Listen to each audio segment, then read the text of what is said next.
All right, can I get everybody to stand up for me, please? We got 42 minutes, 45 minutes.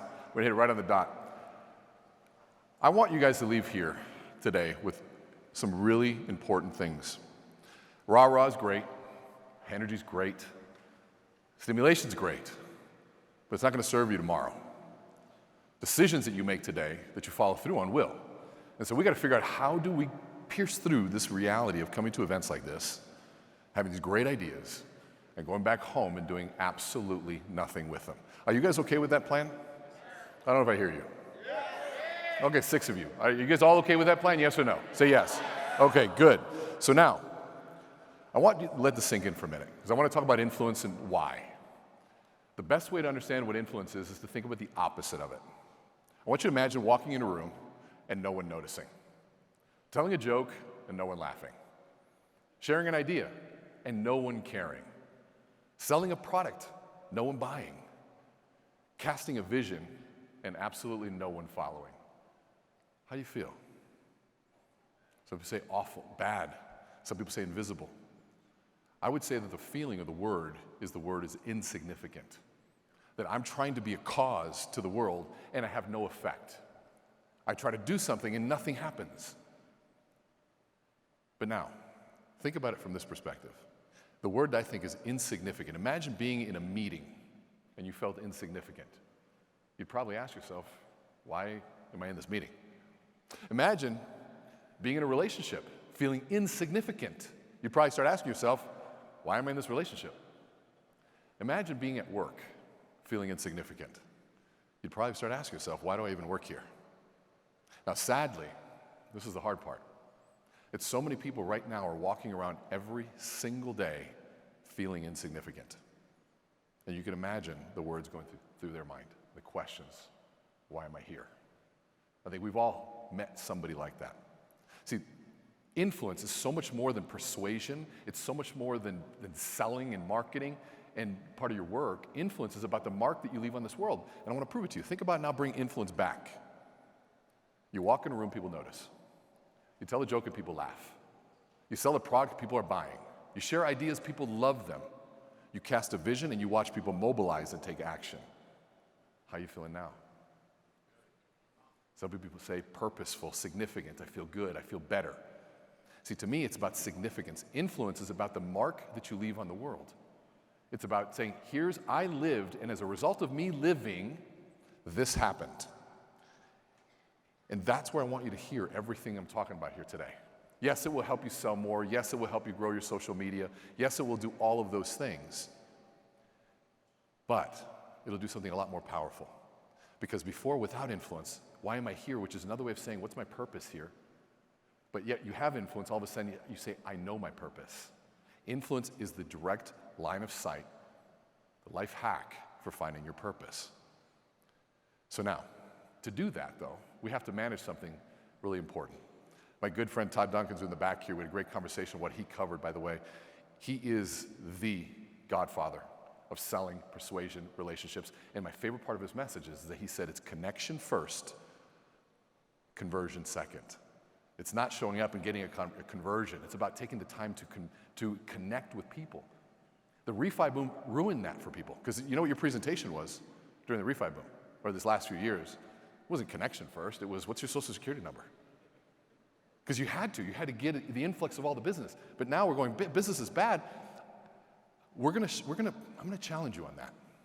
I'm gonna challenge you on this one thing. I'm gonna get to why I have you standing here in a second. I want you to think about and pay attention to every single word that comes out of your mouth. Because that's what I want to focus on today, is what comes out of this most powerful tool that you have.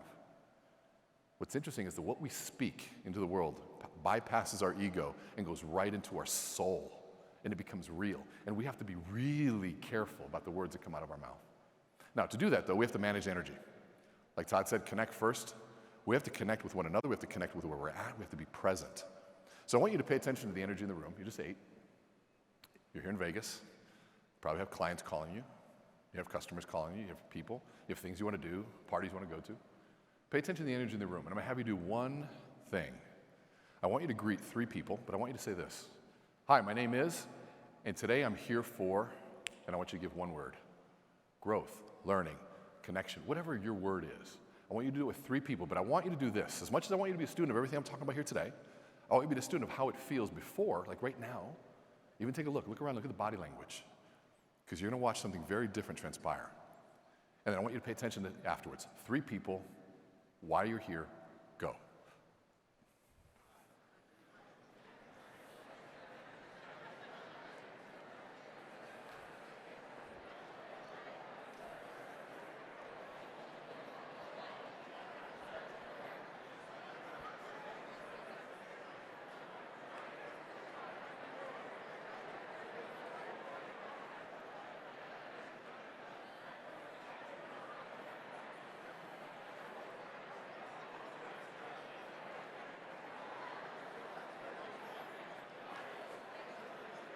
All right, let's come back. Clap once if you hear me. Clap twice if you hear me. And clap 3 times if you hear me. And have a seat if you hear me. All right, wonderful. What do you notice in the room? Energy, what else? Connection. Thanks, Jeff. Appreciate it. You can come up here and do this with me. So what do you notice? You don't have to answer this out loud, but what do you notice? You notice, I'm going to venture to guess you feel higher level of energy, you feel more comfortable, you feel more engaged, and you feel more present. We're talking about connection first, but we got to connect with ourselves and the reason, the purpose of why we're here. But to do that now, so I'm trying to layer and build up as we go here. We have to understand one of the most important things in today's world. We talked about the importance of what comes out of our mouth and how important that is. But there's something even prior to that. And I want to introduce you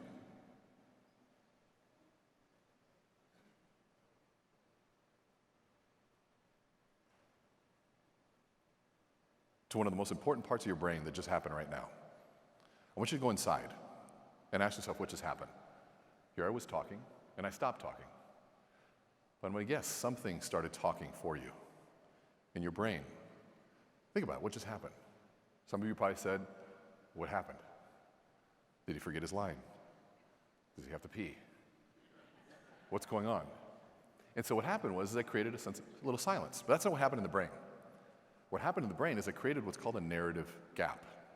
And so we have to understand narrative. And today, more than ever, it is more important that we understand this concept of narrative. And I'm telling you, I've been talking about this for the last 3 years.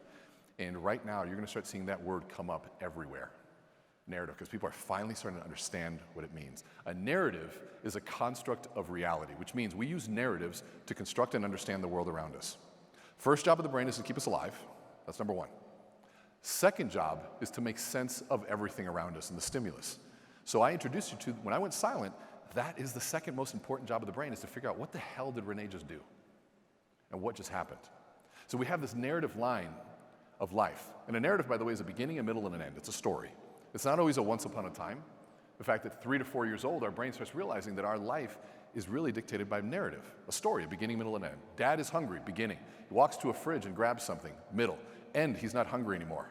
Beginning, middle, and end. When hungry, go to fridge. 3 to 4, we start realizing that's a narrative. So mom's upset. That's a beginning. Ignores me and yells at me, middle. In the end, I feel sad. So when mom's upset, be worried. Now, I wouldn't say that's a very positive negative or narrative, but it is one. And as life goes on, we start figuring out there's a sequence to how we understand and construct reality. And so if narratives are constructs of reality, and I stop speaking like that, your brain couldn't handle that silence. And so what did it begin to do? It began to fill it. So what happened? And usually it's preceded by stress, a little bit of anxiety. And the reason is because it doesn't know what to do with this. And the way that we construct this reality around us, and we understand reality, is to have a narrative story. But if there's no story there, your brain says, don't worry, René, I got this. I have experience in this area. He forgot what he was going to say. Oh, no, we know René. He's probably going to start crying on stage. Whatever it is, if you know me, you know that's not a far-fetched idea. But your brain immediately filled that narrative gap with an assumption. And that's where it gets scary.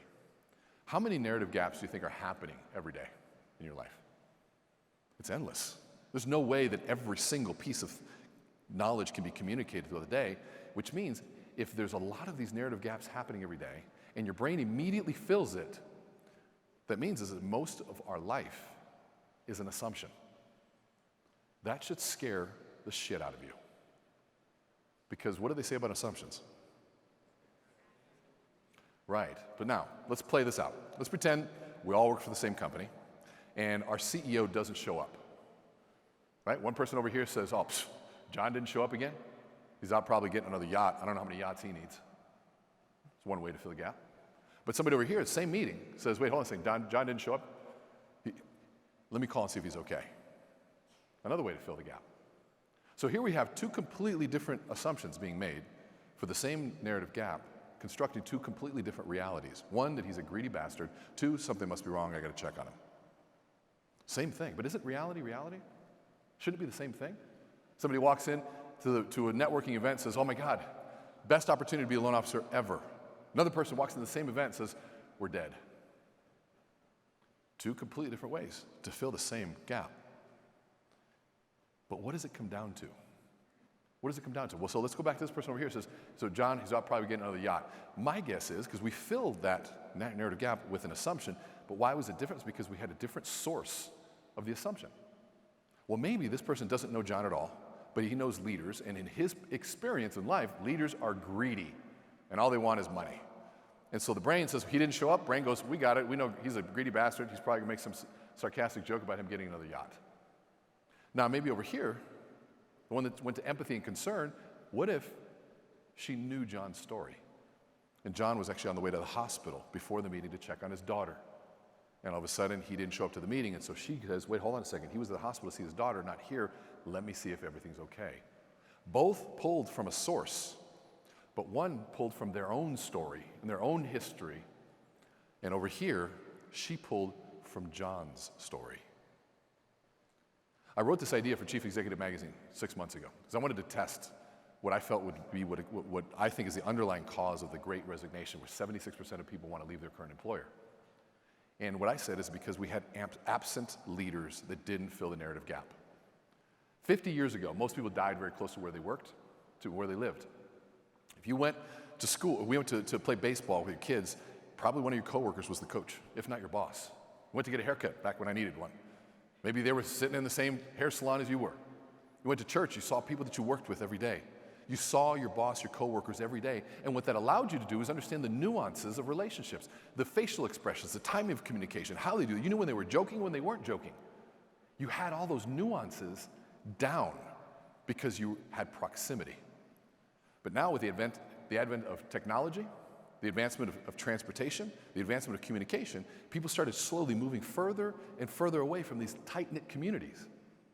But they did it willingly with a consoling illusion that they still knew each other. People would say, you know what, no, I know what my team's doing right now. They dialed 38 times last night. We've got 16 meetings booked. We've got our close ratios here. We've got X amount of credit pulls. I know my team. I know what they're doing. Do they really know you, though? No, because they're not there face-to-face, picking up the facial expressions. And then COVID happens and comes on and wipes all of us out from being able to be in the same room and no travel. And yet all of a sudden, we're still expected to connect. We're still expected to be able to understand each other. And technology says, well, I can now go and do business in 68 states. I know there's not 68. But now all of a sudden, I think that I know, but it's not there and it's not cutting it. And so we're left with all of these gaps. And so what's the solution? What's the solution? And it comes down to something that I sat and studied this. And I came back with one solution that wasn't what I thought it was going to be. The solution, before I even tell you this, I want you to imagine this. Imagine having 2,000 foot soldiers that knew your calendar, knew your value propositions, were great storytellers, had the highlight reel of your life and who you were, and they went out to every meeting before you had a meeting, and they told the people that you were about to meet with, say, hey, you know Jeff? Dude, his podcast is amazing. Man, this guy shows up every day. He's genuine, he's honest. You can trust any word that he says. And 2,000 people were going to every single one of his meetings saying that. And then when they show up, man, how's he walking in? He's walking in, walking on water. And then those same 2,000 people stay after the meeting and say, didn't I tell you? That guy's awesome. Who would want those 2,000 soldiers? Show me hands, right? Who's not going to raise a hand no matter what I ask? Come on, who wants those 2,000 soldiers? Let's get involved. Raise your hands. Okay, good. Who are those soldiers? I'll tell you, it's your brand. Your brand shows up to meetings before you do. And your brand remains long after you leave. And it will remind them of whatever your brand is. Now, some of you have done a really good job of putting attention on growing your personal brand. It's the promise that you make. But some of us have ignored it. All of us have a brand, though. I can guarantee you, I know some people that have 2,000 foot soldiers out there, when they show up to me and say, oh, you're about to meet with Johnny? I wouldn't count on any promises he makes. He doesn't keep his promises. And be careful, if you ask for money, he's screwed over by 10 people. Here are the articles, by the way. And then after you leave, they go, didn't I tell you? A little creepy, isn't he? Your brand is your brand. And if you're not taking control of that, someone's going to build a brand for you. And they're going to control that. And so when you think about this, we're talking about a lot of different pieces. And by the way, your brand isn't just about posting on social media. It's not just about content. Your brand begins with the essence of who you are.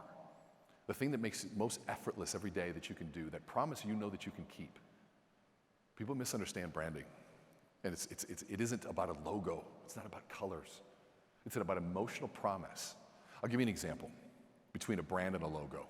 See, I believe Nike has a brand, and I think Hyatt and Hilton have logos. If you can imagine right now, let's say Hyatt came out with, let's say that Nike came out with a hotel. Could you envision what that would look like? You know exactly. What about the gym? Can you envision what that would look like? You know exactly what that gym would be badass. You see sports memorabilia. You probably see protein shakes. You know, it would just be different. The gym would be the highest level. You could walk down the hallway. You'd be like, I'm in a Nike facility. You just know it. I've been at Hilton, Marriott, Hyatt. I'm in the hallway. I don't know the difference between any of them. If they came out with a shoe, I wouldn't know what that shoe would look like. So it's a logo, but it's not a brand. There's not an emotional promise. There's two types of promises that we solve, internal and external. And most of us make the mistake of thinking we have to solve external problems. Like if you're selling a lawnmower, the external problem is what? Cutting the grass. So most people say, there's my brand. We're the best blade. Look at the best blade. We're the sharpest blade. We cut faster, less efficiency. Also, man, look at the blade, how fast it. Look at the technology behind it.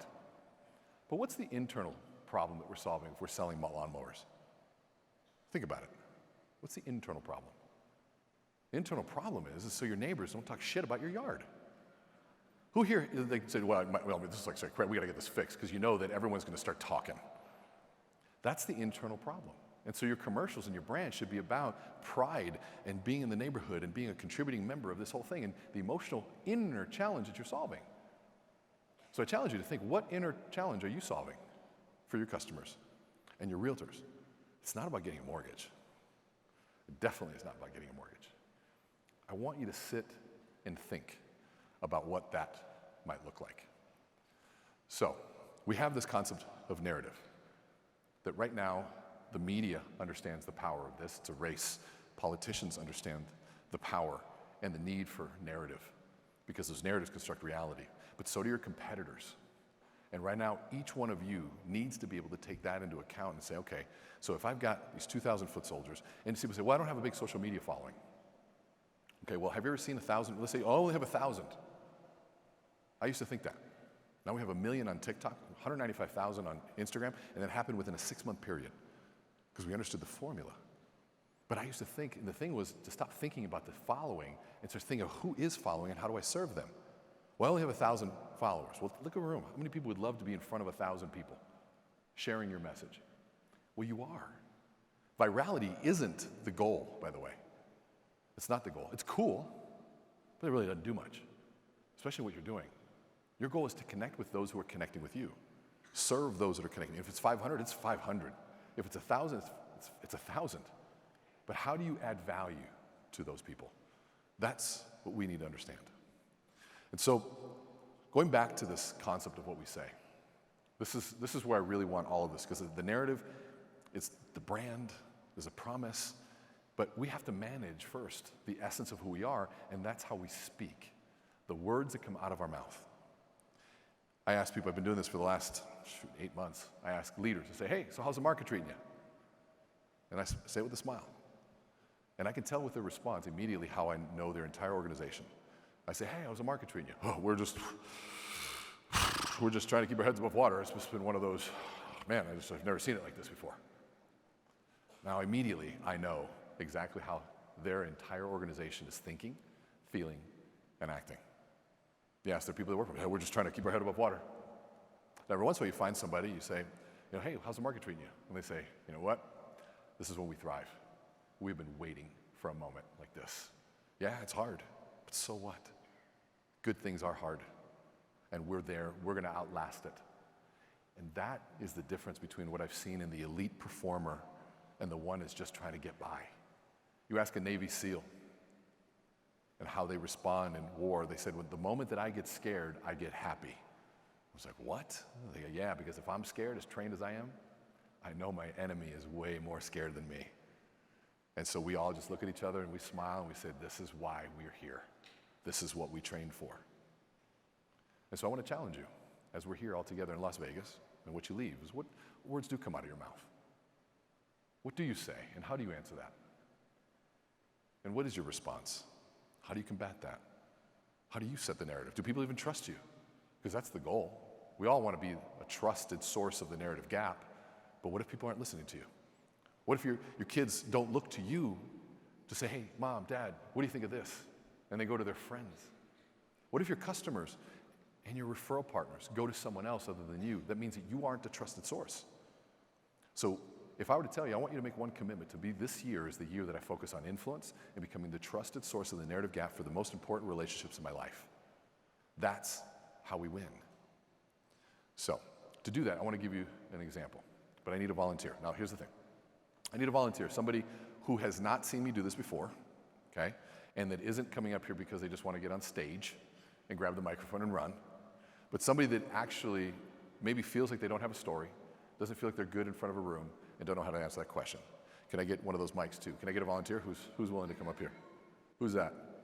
Okay. All right, well, I guess self-selected. All right, come on down. Yeah, give him a round of applause. Good. Who's this? What's your name, sir? Brandon. Oh, Brandon. What the hell? How are you, man? And I'm here to connect. Good. So, Brandon, I should have warned you. You're going to be in the hot seat. So, do you give me permission to point out everything that I see for a little bit? 100%. 100%? All right, so take center stage. All right. So now, before I do this, what we know is that light travels faster than sound. So Brandon's got a pretty good posture to him, don't you think? Yes or no? Yeah, he's got a good posture to him, ready to go. Now, do you have to wear a hat? I want you to watch something for a minute, okay? I want you to pay attention to something. So this is one of the things that we learned on Zoom when we looked at, we lost 100 events right when the pandemic happened, like 100 events. So I had to become a very fast expert on Zoom. And so we talked to Harvard, we looked at all the different things. I used to wear sunglasses to my Zoom calls, just to get people's reaction, to get them to realize that they need eyes to be able to trust, right? So I want you to stay forward, and I want you to watch what happens and how much more of Brandon you see when he takes his hat off, okay? So now watch this. Watch when he takes his glasses off. Look at how much more of him, and give us a smile. See how much you can see now?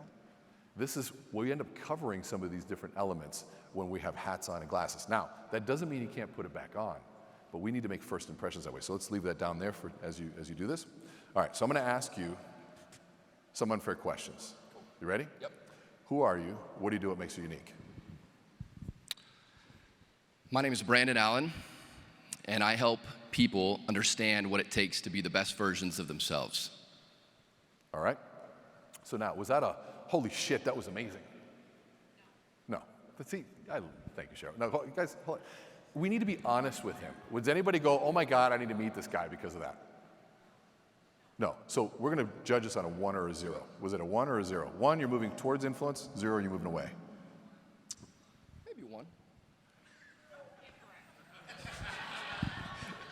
We'll get better. We're going to show you what a 1 looks like in a minute. That's okay, a cool. 0. Cool. Here's why. 0. Here's why.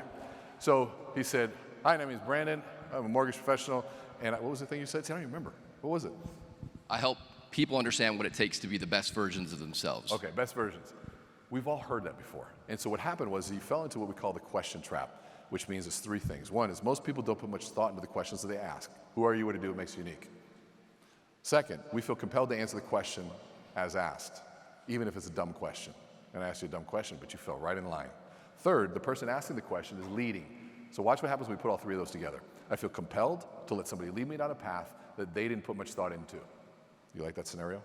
No. So we got to switch that, okay? So now, I want you to give me this, right? I want you to give me 3 words that make you unique. You said one, helping, or just give me 3 words. How would you describe that? That make me unique? Yeah. Don't overthink it. Compelling, Compelling, strategic, strategic, and unrelenting. and unrelenting. Compelling, strategic, unrelenting. All right, would you say that those 3 somehow fit your values in some way, shape, or form? Are they values to me? Yeah. Yes. Okay, so compelling, strategic, and unrelenting. Pick one of those that means a lot to you. Unrelenting. Unrelenting. So here's what we know, and I want you to think about this. Between the ages of 9 and 13 is when our values are formed. It's not like just recently. It's like, yeah, I was kind of a baby before, and I just decided I'm going to be unrelenting. Is that true? You've kind of been that way for a long time, right? Yeah. Been that way for a long time. So I want to know, between ages of 9 and 13, who was around and what happened. So when you think of the word unrelenting, and I would say who was around between ages of 9 and 13, you get 2 types of stories. One would be a lighthouse story. I mean, this is somebody who was in his life, was a beacon of light for being unrelenting, and they wanted to follow that. Or you had what's called a foghorn. And the foghorn was somebody that was like the opposite. They gave up easily. And you're like, man, look at what not being unrelenting created. I don't want that. That's a warning sign. So who was it, and what was a lighthouse or foghorn? Foghorn. Okay, who? My grandfather. So I want you to tell us a story about your grandfather on how he was a foghorn for the word unrelenting. And then we're going to start with, I remember when.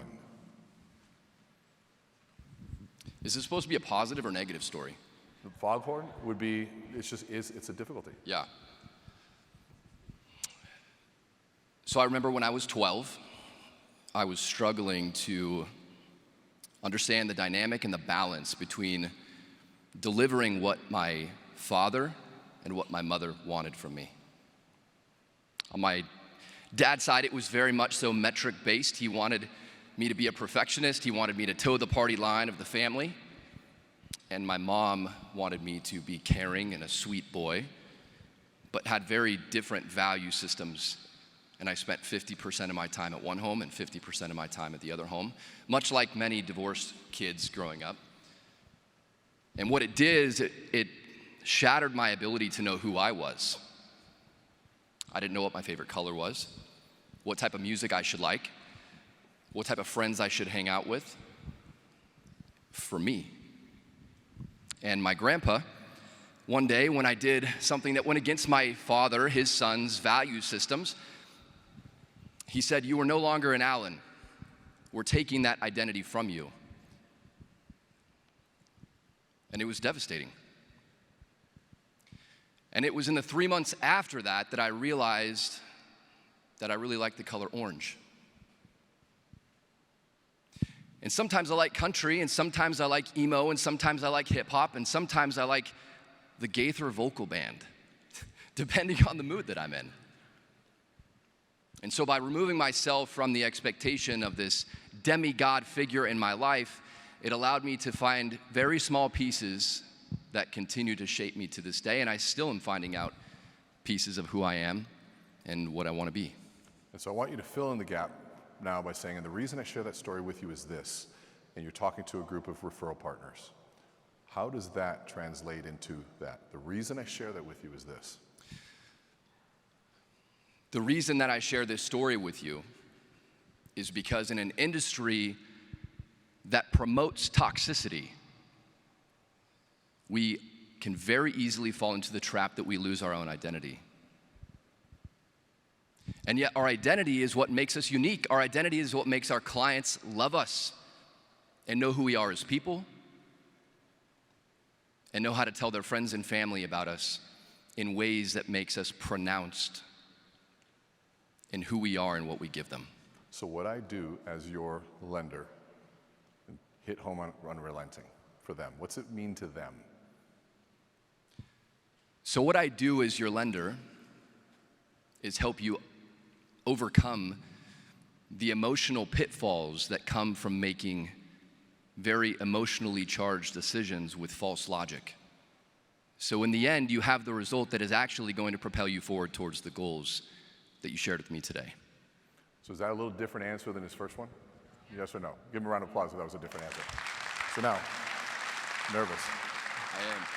So, body language, right? You can tell just how nervous he is, right? You can see it right there. I'm sweating. That's why I wear a hat, Renee. That's good, that's good. So now, a little long-winded, you want to be able to get right to the point. Does that make sense? Who are you? What do you do? What makes you unique?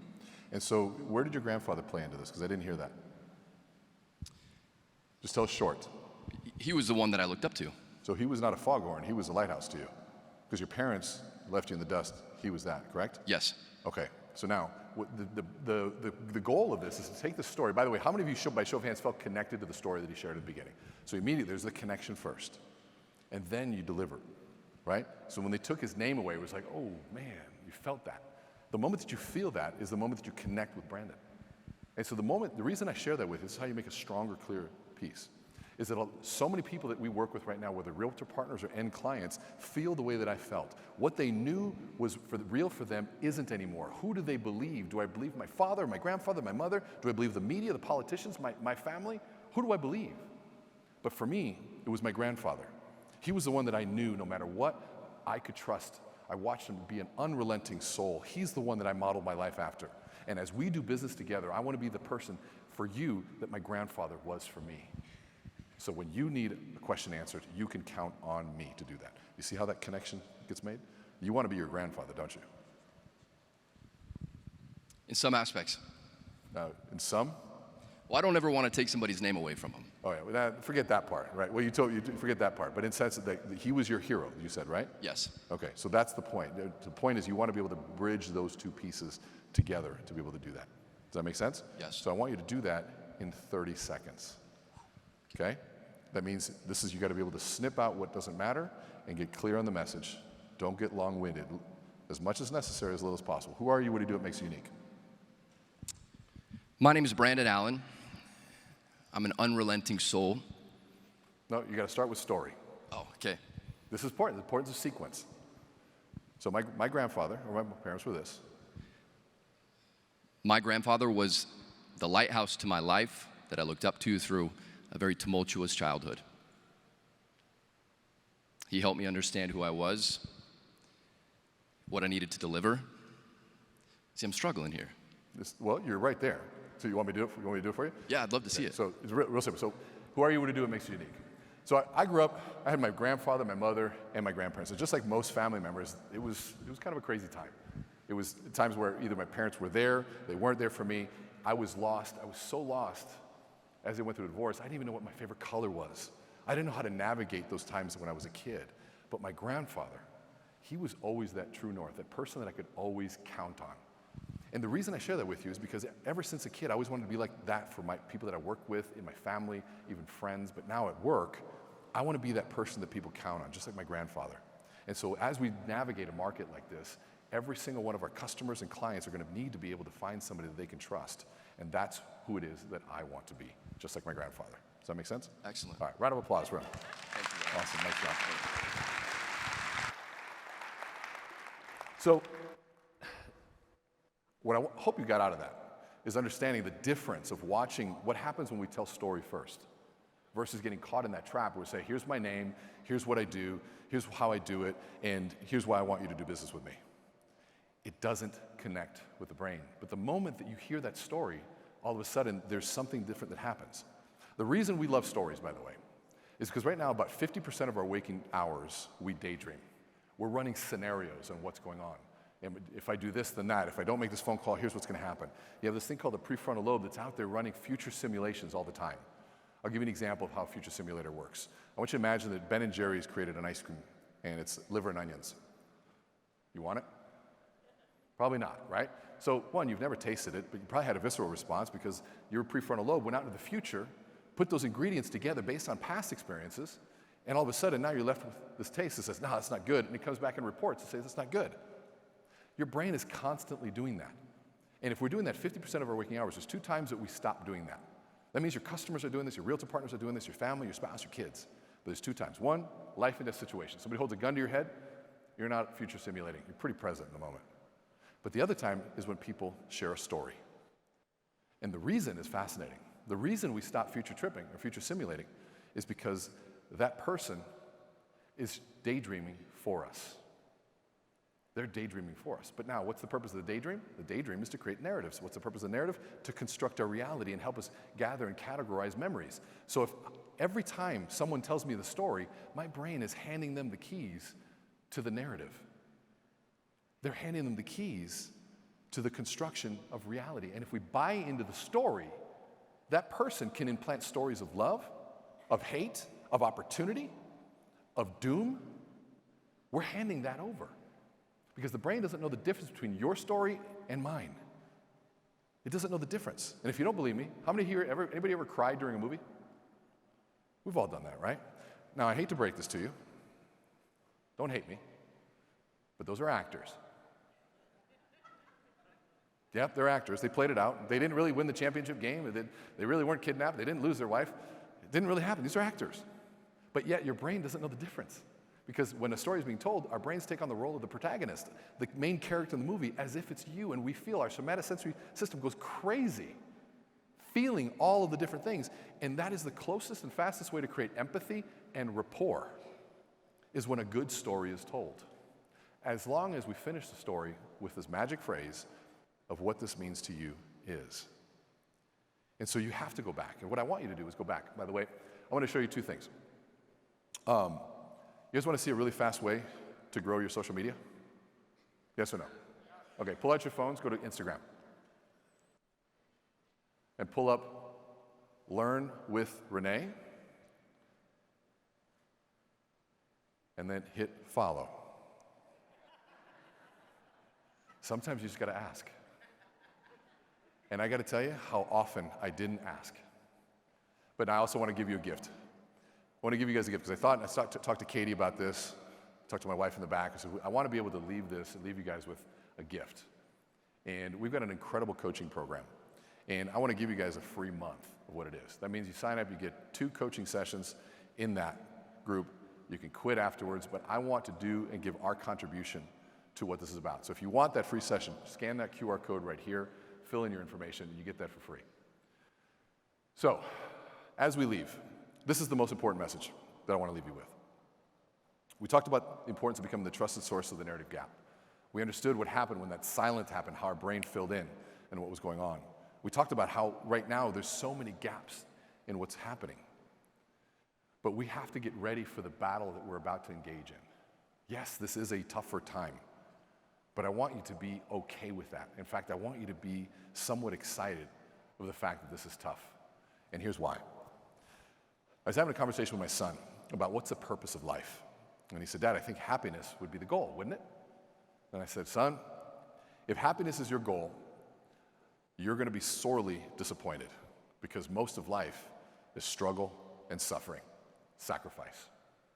And he looked at me and goes, man, that's kind of dark. I said, no, not at all. I think it's actually beautiful. Let me explain. So if you think about happiness, let's just talk about it. Let's just pretend that we've got a chart, right, here. And up the x-axis, we have dopamine. Dopamine, if you don't understand, is a neurotransmitter that people think is a reward hormone. It's actually not. It's secreted in the anticipation of reward. Imagine if you see your favorite food. You haven't consumed it yet, but you see your favorite food, and you see that feeling of kind of excitement. That's dopamine, right? Or that girl or boy that you like, you see them, and you haven't done anything with them, but you're like, man, kind of excites you. That's called dopamine, anticipation of reward. It's what also triggers slot machines. I might win this time. Dopamine. I might win this time. Dopamine. Trust me, it's highly addictive. And so if we think about dopamine over time, if it's secreted in the anticipation of reward, I want you to think about, let's pretend that you set a big goal to get like a beach home. What happens to dopamine levels? The moment you set that goal, dopamine levels start to rise. They go way high. And you achieve the beach home. What do you think happens right after you achieve the beach home? Dopamine. Plummets below baseline levels. So we're there, we're like, wow, honey, we got the beach home. Look at this thing. Look at the views. Whew. Wow. Whew. Open up your laptop, start searching for the next one, right? And that moment of happiness was fleeting. It was gone. All that work for that moment that was gone. 27 years ago, I held my first Chief Executive magazine. I was like, man, if I could ever get in this magazine, this is a whole magazine of people that could buy my services. Man, if I'm in here, I've made it. Well, 6 months ago, I was. Inc. magazine, Fast Company, Men's Journal, Men's Health, Maxim for some crazy reason. all sorts of stuff because of the book. Everything was there. And I was holding the magazine. I was like, oh my God, honey, look at this. Do you know 27 years ago, I'm like, the importance of, why do they use my fat photos? Call Jenny right away. They use my fat, you know how hard I worked to not have those fat photos? And that fleeting moment of happiness was gone. It never came back. Not for a moment. See, happiness is a beautiful thing, but it's fleeting and you can't control it. It comes and it goes. And when that moment comes and we drop below baseline level, maybe we need a bigger beach home. Oh, dopamine levels are back. And then we get it. Boom. Well, maybe we need a Lambo. Boom. Well, we got that and that's gone. And all of a sudden you live this whole life up and down and then search for dopamine. And you look at these little fleeting moments that didn't amount to anything. And you go, holy shit, like I suffered and sacrificed because that journey to the beach home is suffering. The journey to building a business is suffering. The right relationship is suffering. The whole thing is suffering. For a little moment, it comes and goes. Well, what the hell is it for? Well, when you look back and you go, okay, well, it definitely wasn't for the nice things. And don't worry, I like nice things too. But it wasn't for that. When you look back and you say, how many families did I serve? How many people did I help? How many people did I help become millionaires? How many people did I help out of a tragedy? Was I there for my family? Did I raise good kids? All of those things are suffering. But if you did it for a purpose, something that was good and beyond you, you know that you could be dead tired at the end of the day, blood, sweat, and tears, and you know you did a good thing, and you know what's crazy is you rest well. Right now is a time of suffering. And I say good. Because right now, these are the stories. There isn't a good thing in your life that has come that didn't happen on the back end of suffering. And if you did, we don't like you. We don't like you. But most of us have to suffer before we get something, and then it's gone, and then we go back at it again to do it again, because we know that that's what life is. One of my favorite quotes I heard recently says, when the floods of life come, I want to be the one who built the ark, not the one who needs a ride. And that hit deep.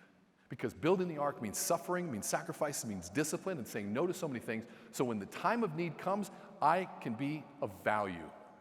So here's what I'll leave you with.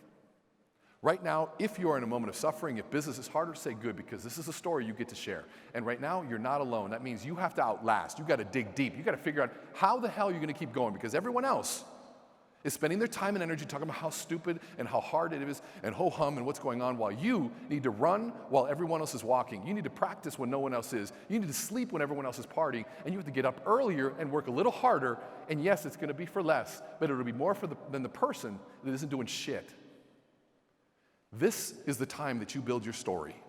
This is the time that you define who you are, because this will turn around just like every cycle, and it'll come back. And so here's what I wish for you. I want you to stand up if you're with me on this one. Stand up. You need to be the media. You need to be the one communicating louder than the media, than the politicians. And if you're in this, the goal of life, this is what I told my son, it isn't be happy. The goal of life is to be of utility, to be of service, to help somebody else. And maybe your arc that you offer is a helping hand. Maybe it's a wise word because you've been through this before as you help them through their most difficult times. So if you are committed to being that arc for the industry and showing up when no one else is, give me a big yes. Wonderful. Thank you. Please enjoy the suffering of the next couple years, because this is the story we get to share. Thank you so much.